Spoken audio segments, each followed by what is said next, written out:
Ah.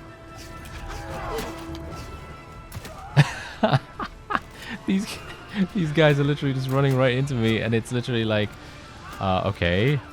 Hello and welcome back to the Ronin. As a number of people have said correctly, we're technically not even a Ronin anymore because we do have a master, I guess. I mean, technically we're still working for ourselves in a way, but we are indeed allied with the Tetsujin now. So I suppose we're more of a samurai than a Ronin. But, you know, that's a little bit of semantics there, maybe a little bit of a technicality, but doesn't really matter either way. What we're going to be doing right here is we're going to be getting into the action immediately. Someone said actually that they didn't want me to go over the skills so much because me explaining my thought process and all that stuff does tend to take a little bit of extra time, and I do apologize for that. I just generally like to give you the best overall thought process that I have on a specific skill.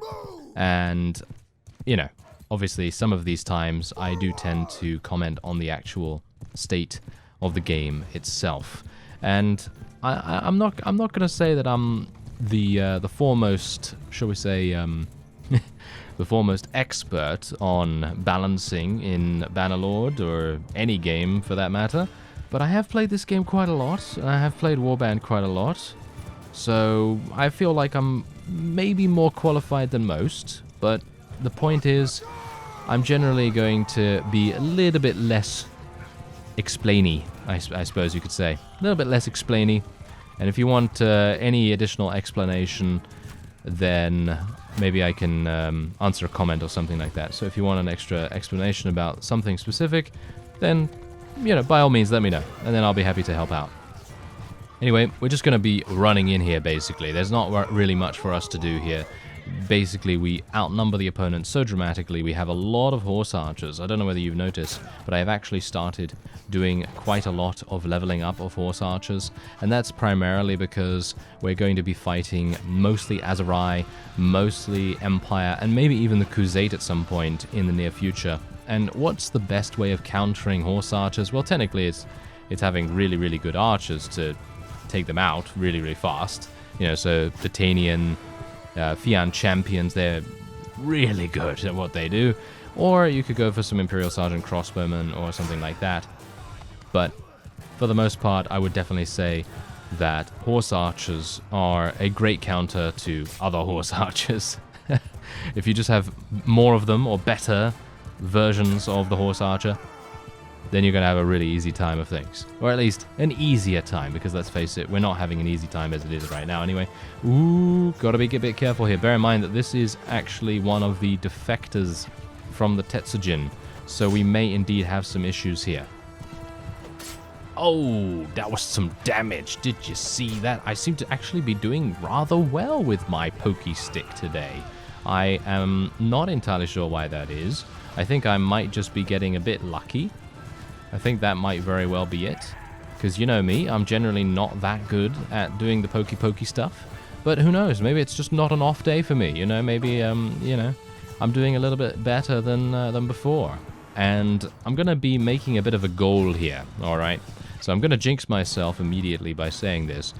But basically, what I want to do is I would like to survive every single battle in this episode, and we're going to see how long it takes me to die in any of these episodes, because I feel like the only way that I can really die is from some kind of headshot, or if I am reckless in my own attempts to attack enemies in, like, for example, a siege. You know, I might run in there trying to get a little bit of fun in, you know, and obviously level up my martial skills, like one-handed and two-handed, and I might get a little bit carried away, because personally, I feel like the combat system in Bannerlord is really fun, and thankfully I left just before my horse hit the ground, because I think we might have had some problems right there.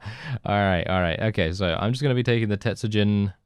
Do I own a town nearby? I don't think I do. I don't think I gained ownership of that one nearby to us, so I'm just going to be you know what? I'm going to take all the prisoners. I'm just going to leave these troops for my companions to take if they want them. And we're also going to be getting a couple of extra companions as well, because it really is going to make a big difference to our overall strength if we can get another member of our clan up and running with a number of units in our army as well. That's going to be super, super good for us. So here we go. We've got some polearm skill right here. What do we have? Increases your combat movement speed with polearms by 2%. Infantry troops in the formation you're leading increase their movement speed by 2%. Right. Polearm attacks that deal over 25 damage knock opponents back. That actually sounds really fun, but I'm not sure if it's implemented. But I'm going to be taking that one just because I think it's fun. And why not? Right? Why not? Okay, so we have a bunch of other vassals around here. I've actually been attempting to try and eliminate as many vassals that I can find in this nearby vicinity. And I think it's working quite well so far, because if we can just eliminate these... Oh, I didn't actually mean to take her prisoner. Oh, well. Never mind. Never mind. Okay. I guess she's going to be sticking around for a little bit of time. I mean, I technically could let her go, or I could put her into Razi's dungeon or something like that. I mean, that might make the most sense. It's going to give us a little bit of influence anyway, so might be alright, you know, might be pretty good. I'm going to let her go, though. Not going to make the same mistake twice, thank you very much. And then we're going to head on over to the nearby town and just get rid of all our prisoners as fast as we can. So, first off, we want to go into the keep, and we want to go into the dungeon and donate. We can donate troops to the garrison, but I'm not going to do that. I'm going to go here, donate prisoners, and then we're going to be donating her. And we'll be... should I donate him as well? But he's going to be released as a result of this. That's also something that I think needs a little bit of a rework. The whole donation process is a little bit... I don't know. It makes it a bit too easy for the enemy's vassals to get back onto the battlefield. But I'm going to do it just to see how much I actually gain for it. Did I gain anything? It didn't show me that I gained anything at all, so I'm hopeful that it actually did. Anyway, there's Mr. Gavin the Lucky. Ooh, he seems quite nice. Hello there, sir. Alright, I'm going to actually be speaking to him straight away. And there we go. Alright, let's ransom all our prisoners, gain a bunch more roguery skill too. Bear in mind that roguery is not really implemented. I think it's 50% implemented or something like that. Faster raiding. Prisoners are 20% less likely to escape from towns, but that requires governor. So I'm going to be taking No Rest for the Wicked because bandit units gain 20% extra experience in your army. That can be very, very useful for converting a number of units into the kinds that you would like. For example, these rogues and things like that can now become vagrant bosses just that much faster. I do need to get a bunch more war horses as well. Have you noticed? I've actually run out of those, so I'm no longer able to get mounted longbowmen, unfortunately, but I'm just going to get some more veteran longbowmen instead. As you can see, we have a huge amount of ranged units right now. Alright, so let's go into our inventory, because what we want to do is we want to give Gavin the best possible stuff that we can give him. So let's have a look and see what is actually the best that I have available. I think these, yeah, oh, wait a minute, is that better than what I'm wearing? No, it's the same thing. All right, well, that's good enough for him then. There we go, he's going to wear that. And then we're going to see if we can get anything else for him.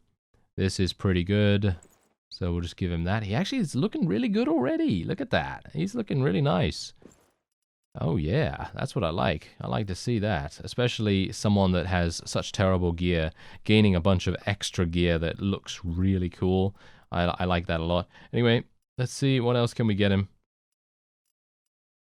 Yeah, I guess this is absolutely fine. We do need to give him a better sword, though. I feel like his sword at the moment is kind of terrible, so we'll just give him the most expensive sword that I have in my inventory. And I'm actually not sure whether he's any good with any other skills, so let me actually just take a quick look. Nope, he's not good at anything ranged, so the only thing that I could give him potentially is a polearm, which might very well make sense. So let me see if I even have one. I may not even have one at this point, so let's just have a look. I do. I have a fine steel leaf spear, so I suppose I will give him that. I could give him this lance, though, instead. Yeah, I'm actually going to give him that lance instead, because he might very well... I'm not entirely sure. Does he have any riding skill? No. He's not really a rider, so... yeah, me giving him that lance is not really that good. So what I will do is I will just swap it out for the other spear, because actually, yeah, the handling of this is actually better. That's kind of weird, right?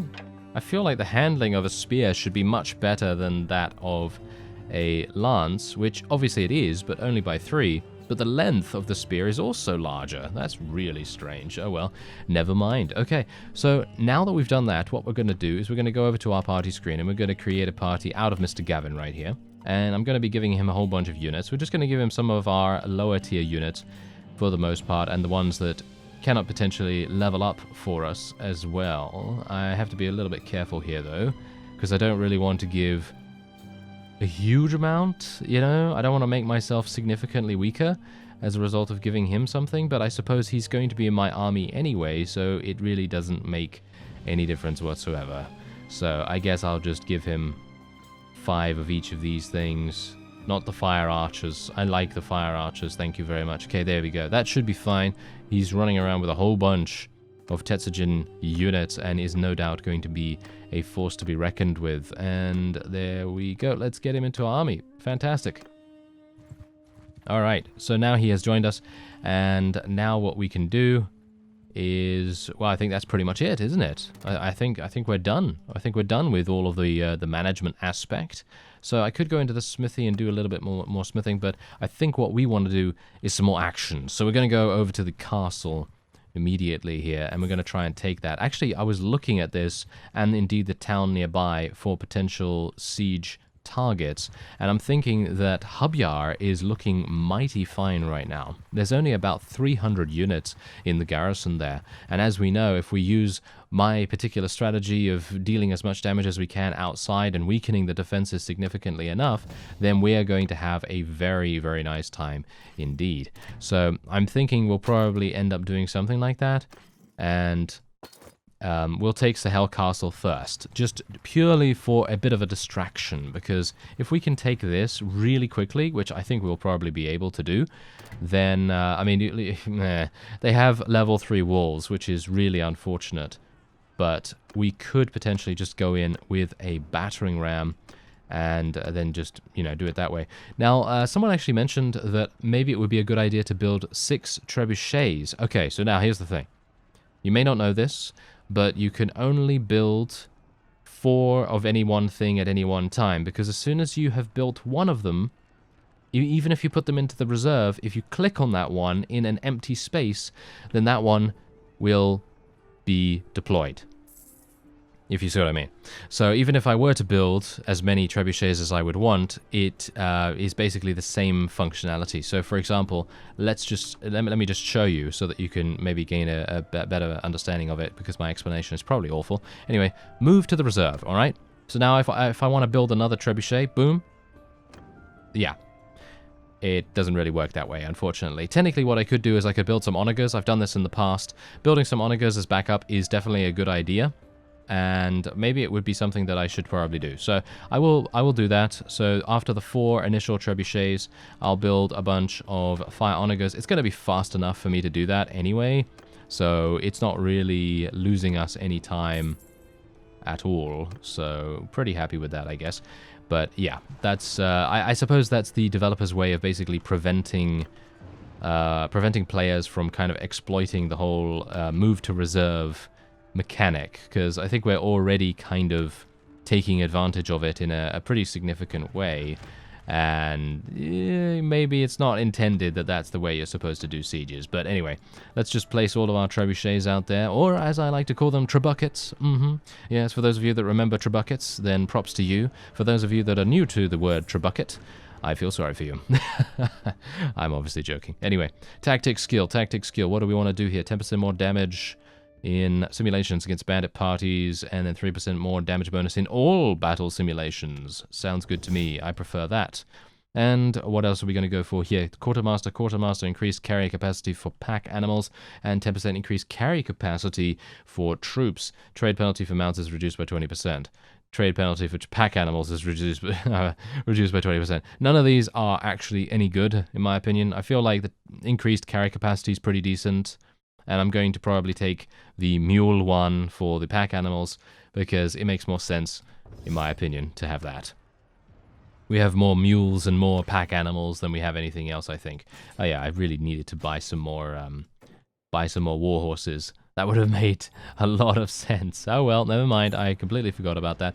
Okay, so let's see how our trebuchets are currently doing. Well, not too bad. I actually think that we might even be able to destroy the entirety of their garrison just in the initial stages of this siege, and we won't even get their walls down. I don't even think we really need to get their walls down now. Technically, what I could do is just send the troops in, and we would probably be able to take this without any issues whatsoever. But I want to make sure, you know, I want to be a little bit cautious about this, because if there's a vassal nearby, like for example this one, who is indeed a defector from the Tetsugen, then we're going to need to be very, very careful about becoming even just slightly weakened, because if we're slightly weakened, they're going to sense it, they're going to come in, they're going to just pounce on us like hungry wolves, and we are going to get eaten as a result. So hopefully that's not going to happen this time around, and I am going to go in now. There we go. All right, there we go. We just literally suffered one casualty. We've taken the castle, which is exactly what we wanted to do. Good amount of loot, and then we're going to be heading on to Hubyar. There we are. Alright, so here we have Chiasa. Chiasa, we are going to be attacking you. There we are. Fantastic. Alright, so we're going to go into a manual battle here, mainly because I would like to get a little bit of combat skill. I feel like doing auto-resolves, while it is much more efficient, you know, time-wise, it is not that fun. And it doesn't really give me, specifically, or shall we say my character, any kind of skill. And that's the kind of thing that we kind of need right now. So, you know, it would be kind of nice to maybe do something about that. Try and reduce the amount of auto-resolving that we're doing. But as I say, it is a lot easier and in many cases a lot more efficient. So let's just see if I can go for a nice shield wall right here.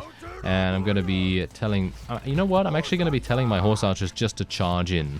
That's what we're going to be doing with them. Oh, did you see that? I slashed him in the head. That was insane. I was not expecting that whatsoever. That was crazy.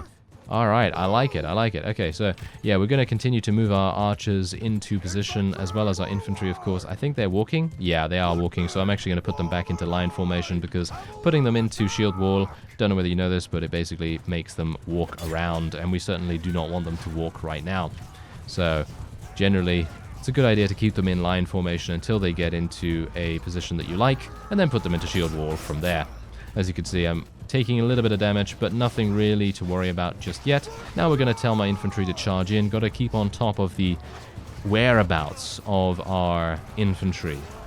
There's been many a time when I've gone into a fight and I've completely forgotten about my infantry and where they are.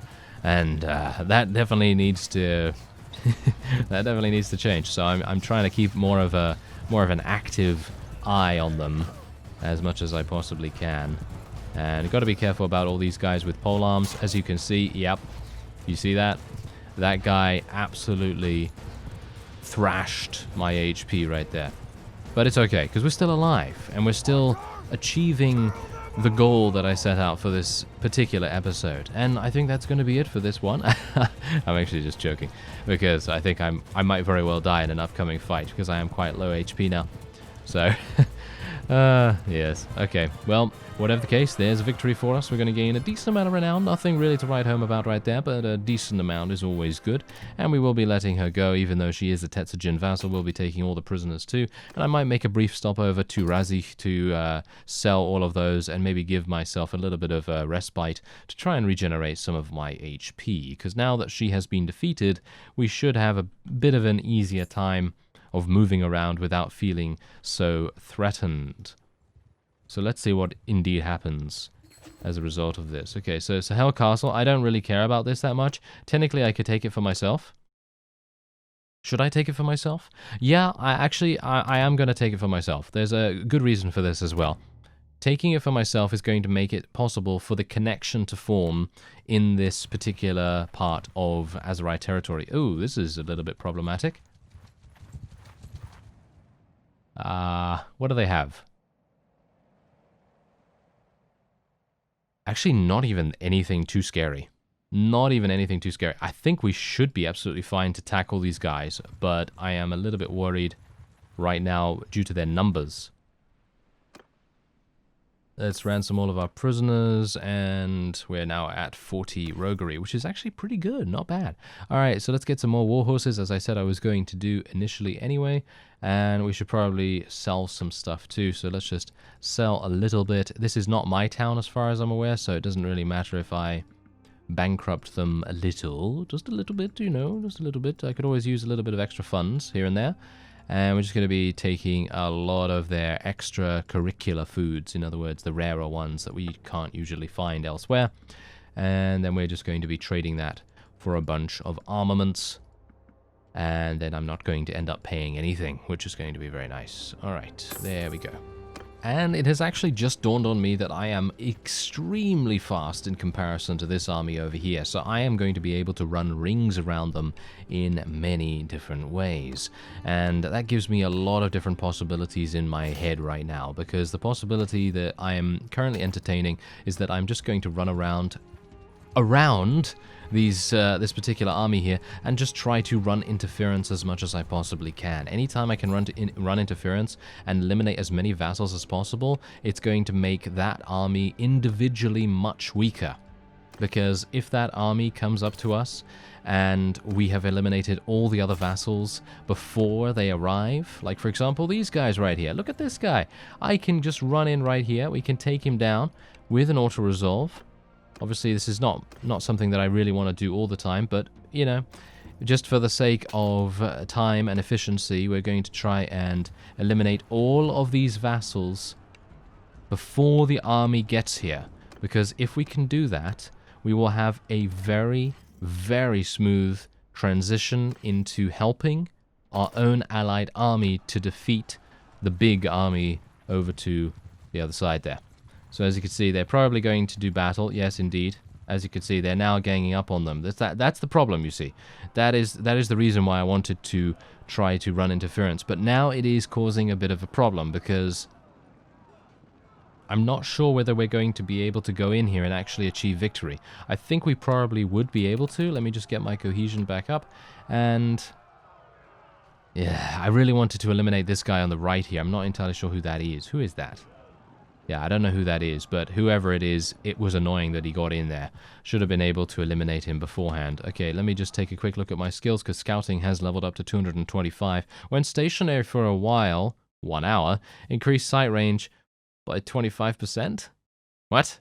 Okay, so that basically means that you can see, for example, if you are in a castle or a town or something like that, then you're going to be able to have a much further vision range, which I think is pretty good if you want to see what's going on in terms of someone attacking you. Maybe a siege is going to happen, and maybe you need to know, you know, in advance of what's going on. This is actually quite nice, though. Reduce terrain sight penalty by 25%, but also prisoner lords are 50% less likely to desert from your party. Okay, so I don't think desert is the right word there, but I get what they mean. They're talking about escape from the party. So I'm actually going to be going for keen sight here, in my opinion at least. All right.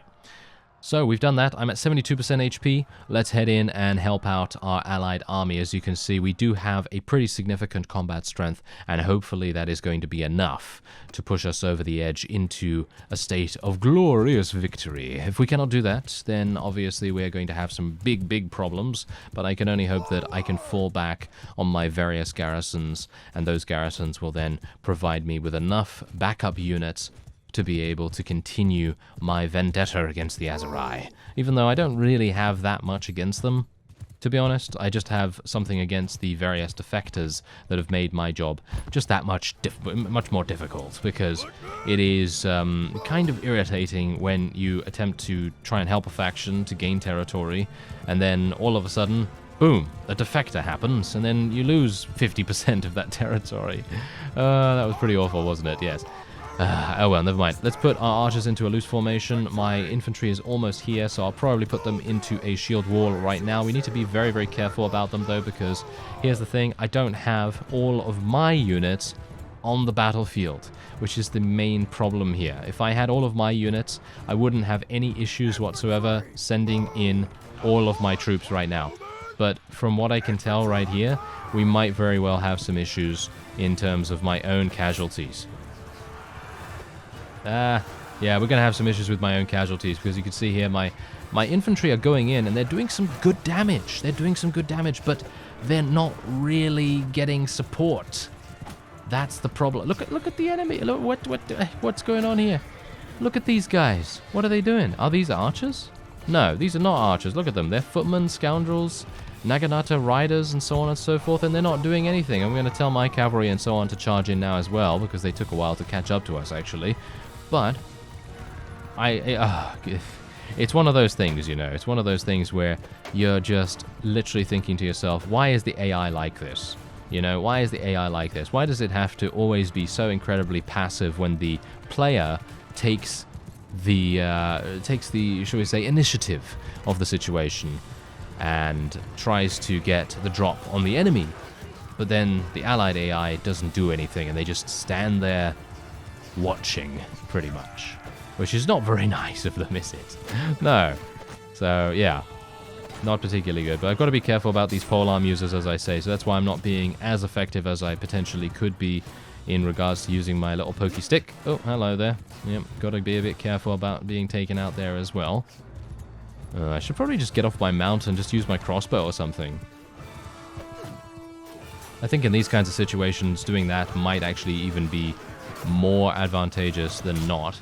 Gonna tell my infantry to move back now. My archers need to move a little bit forward. And look at these guys. They're still just standing here. Look at this. That is absolutely ridiculous. I am actually kind of annoyed. I'm actually kind of annoyed about that. I would have expected them to at least help me out a little bit. Nice hit. Very good. Oh, he's dead. Got shot in the neck. Okay, let me see. Can I do anything else? Nice. Took him out. Oh, he got taken out too. Sad. Sad. Okay. Come on now. Let me see. Can I maybe do a little bit more? Oh, hello there. Hello. Oh, I got him. I got him in the shoulder. Nice. Oh, he's dead now. Ah. Thought he was... I was anticipating him going over to the left a little bit more, but no. He had more control over his mount than I anticipated.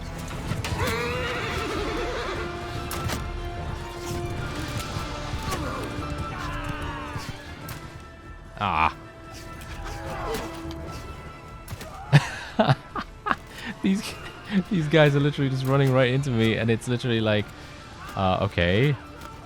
I guess I better get out my two-handed sword then, you know, because I'm using a crossbow, and they're literally just running right by me. I'm not entirely sure what's going on with that. Anyway, I'm just going to tell my infantry to charge in again, because apparently the enemy is some kind of discombobulated. I don't know. They're seeming a little bit confused right now. I'm not entirely sure why that is, but I guess I will take advantage of it. I mean, it seems like our allies are certainly discombobulated in some way. That is the word of the day. Oh, yes. Anyway, let's see if I can maybe do some damage here. Maybe get a little bit of experience for my two-handed weapon. And amusingly enough, I'm still not really moving that fast. Not really moving that fast. Need to really level up my athletic skills some more. Okay, I've got to be a bit careful here. This guy does have a relatively swift swing speed. Yes, and I don't know whether you know this, but this is a little bit of a tip that I learned a long time ago, just from pure experience. But basically what you can do is if you time it just right and you have a good amount of, well, not a good amount, but a decent amount, I suppose, average amount of movement speed. If you're up against a person with a spear and a shield, you're going to pretty much be able to manipulate their attacks in such a way so that they will never ever hit you with their thrusts. Because what you can do is you can very slightly sidestep their thrust just as they are doing that. And as a result, you'll avoid their attack rather than having to block it. Which in my opinion is super cool. And yeah, so if you don't know, then there you go. Now you do. So it's a pretty nice technique to use sometimes. And I am still now extremely surprised at what is going on here. What are they doing? Look at them. I am absolutely gobsmacked. We've actually lost huge amounts of combat strength just purely for the fact that these guys are not deciding to help us. Look at them. They're just standing here. There's 47 infantry. Really? 47 infantry, look at them. There's vanguards here, for goodness sake. Are you serious? Vanguards, swords masters, and everything? You have earned the wrath of Byron. Yes, you certainly have. Ah, that is absolutely awful. Really, can't believe it. I guess I should really expect it nowadays, to be honest. I mean, really, you know, Bannerlord AI, Warband AI, you know, relatively similar. I mean, Bannerlord AI is much better, don't get me wrong.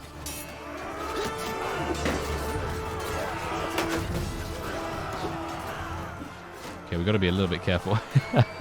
I'm really low in HP. I am still fighting, though. That's the point. I'm still fighting on the front lines. We're still getting in there, you know. We're not hiding behind anything. We're not just standing there waiting for our units to finish the victory. I'm getting in to all kinds of different troubles, and it's not really good. It's not really good for me to do that, because I'm probably going to end up dying at some point. But I did get to a 100 two-handed weapon proficiency, which I think is pretty nice. So that means we'll be able to unlock another perk.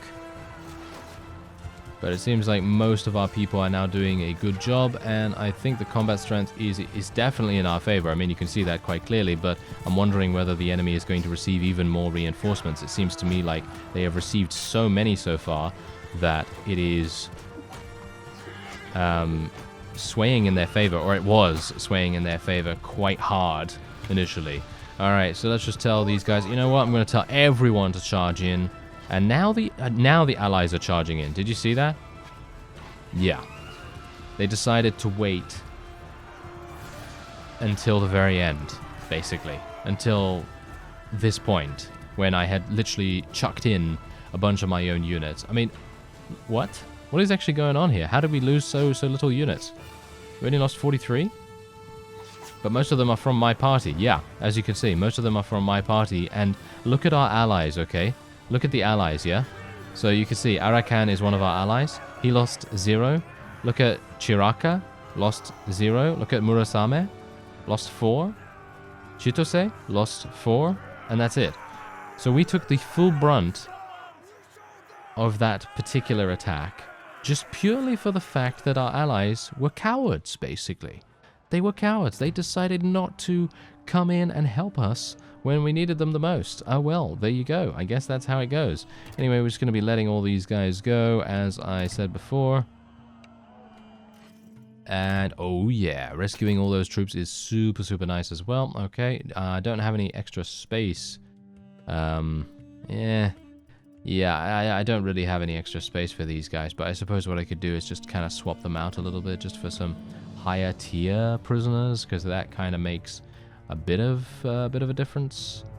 So we're just gonna do that, and we're gonna do this. There we go, and then we'll just get a couple of these, couple of these, couple of these, and there we have it. Could take the Tetsujin Sword Warrior, but the fact is I'm probably not going to be converting any of these prisoners to join me. I'm more than likely just going to be going to the nearest town and selling them to the tavern to increase my roguery skill and to gain a little bit more on the way to the next level as well. Anyway, we've unlocked the two-handed weapon perk, increases your damage against mounts with two-handed weapons by 50%.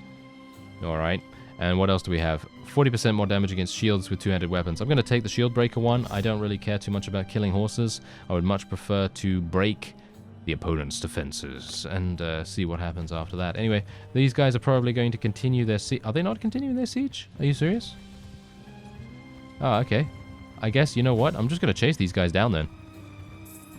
That is Kareth. But I'm going to chase him down nevertheless. And I'm not able to actually go in here manually, but I knew that. So we're just going to go in just like regularly, you know, nice little auto-resolve right there. Just make the Azurai even weaker than they were before. And we're just going to take care of this guy as well. And then we'll probably head back to Razich and see what's going on there. And yeah, personally, I feel like this episode has been extremely successful, although I have ended up losing quite a lot of units. So we're going to have to assess the damage a little bit before we begin the next one, or at least I will assess the damage before we begin the next episode. and we'll see what's going on with that. Because we had about 500 units, and if you take a look at what we have right now, we have 335 plus 83, so we've got about 400 and, what, 420, 410, something along those lines. So we've lost about 80 units total, which is quite a bit, I feel. That is quite a bit, so, you know, not exactly great, but there's not much I can do about it. We just have to, you know, do as much damage as we can, and in the situation, try to prevent enemies from murdering us as much as they possibly can too. Anyway, Azariah Master Archer, I'm not entirely sure why I have one of those in my party, but I will be giving that to Gavin here. So let me just inspect the troops real fast, and the Azariah guy can go over there.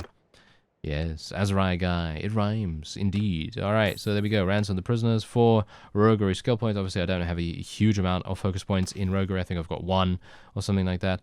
So really doesn't help me too much, but hopefully I'll be able to get to 50. You know, getting to 50 roguery would be quite nice. I think there's a pretty interesting perk there. I'm gonna just take a look at that in just a second. 2 more war horses to add to my collection to hopefully help us in getting more horse archers. And I believe... Oh, we leveled up! Oh, really? We actually leveled up. Yeah, I have 1 focus point in roguery, as you can see here. We already have a 2.6 learning rate, which I think is pretty decent, so I don't really need to do anything about that. I'm also going to be, I think, probably speccing a little bit into medicine. We might also want to spec something into engineering, because even though the perks don't work, the actual number and proficiency rating that you have does. At least as far as I'm aware. I would like to also level up my crossbows faster, so I'm a bit in a quandary right now, because crossbows are looking pretty good, but I'm level 30 now, and we're going to level up much slower as time goes on. But I'm going to be doing a whole bunch more sieges, so engineering is definitely going to be the way to go, at least for me at this point. We're also going to be going for some more social skills so that my leadership can continue to level up, and that will be it for this episode. I thank you very much for watching, and I'll see you next time.